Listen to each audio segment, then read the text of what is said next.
एकदम ध्यान से आप देखें, जिस प्रकार हमने ड्राफ्टिंग की है प्रस्तावना की उसी प्रकार आपको भी करना है। ऐसे ही ड्राफ्टिंग करना है, तब आपको जो है माइंड मैप बन जाएगा प्रस्तावना का, फिर आपको दिक्कत नहीं होगी, ठीक है ना। तो प्रस्तावना क्या है कि प्रस्तावना देखना जरा कि यह राज्य और व्यक्ति के मध्य अंतर संबंधों को स्थापित करता है। किसके किसके मध्य? एक राज्य और दूसरा व्यक्ति के मध्य। कैसे? तो राज्य और व्यक्ति के मध्य, दोनों के मध्य अंतर संबंधों को स्थापित करता है क्या? प्रस्तावना, ठीक है। तो व्यक्ति को दो राज्य जो है, राज्य को दो पार्टों में हम तोड़ेंगे। एक जो है शक्ति का स्रोत, राज्य के भीतर शक्ति का स्रोत, और दूसरा राज्य की प्रकृति। व्यक्ति की मूल्यात्मक अवधारणा, मतलब कि राज्य और व्यक्ति के मध्य अंतर संबंधों को एक प्रस्तावना स्थापित करता है।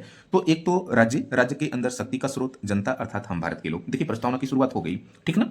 अब उसके बाद राज्य की प्रकृति में ये सब सारा। फिर उसके बाद हम यहाँ पर हम आएंगे कि व्यक्ति की मूल्यात्मक अवधारणा। और व्यक्ति की मूल्यात्मक अवधारणा, जैसे हम कहते हैं ना कि कहीं पर जाकर के हम अगर मूल्यांकन मुझे करना हो व्यक्तियों का, तो जाएंगे देखेंगे कि साहब इनको न्याय मिल रहा है कि नहीं, स्वतंत्रता मिल रही है कि नहीं, समानता है कि नहीं है इनके समाज में, बंधुता, एकता, अखंडता, प्रेम भाव, समरसता, मानवता, ये सब है कि नहीं है। सारा कुछ देखने के बाद रिपोर्ट निकालते हैं। तो मेरे प्यारे भाई, ये मूल्यांकन हम कर रहे हैं ना, तो मूल्यांकन करके हम रिपोर्ट निकालते हैं। तो इसीलिए हमने कहा कि ये व्यक्ति का मूल्यात्मक अवधारणा प्रस्तुत करती है। अब व्यक्ति की मूल्यात्मक अवधारणा में हम चार चीजें रखेंगे। क्या क्या? न्याय, स्वतंत्रता, समानता, बंधुत्व। अब समझना जरा ध्यान से एकदम समझिएगा कि न्याय पहले आप रखेंगे। और न्याय कितने प्रकार के? तीन प्रकार के न्याय, ठीक है ना। स्वतंत्रता 5 प्रकार की, समानता ये 2 प्रकार की, फिर उसके बाद बंधुत्व।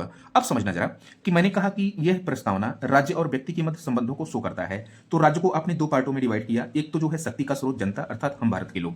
दूसरा आप जो है राज्य की प्रकृति पे आओगे, राज्य के नेचर पे आओगे। और यहां पर जो है राज्य के नेचर में संपूर्ण प्रभुत्व संपन्न, समाजवादी, पंथ निरपेक्ष, लोकतांत्रिक, गणतंत्रात्मक। तो ये 5 आप प्रकृति रखोगे, ठीक है ना। उसके बाद न्याय। न्याय में जो है 3 प्रकार के न्याय। कैसे? सामाजिक, आर्थिक, राजनीतिक। क्या? न्याय। विचार, अभिव्यक्ति, विश्वास, धर्म, उपासना। क्या? स्वतंत्रता। प्रतिष्ठा एवं अवसर की क्या? समता।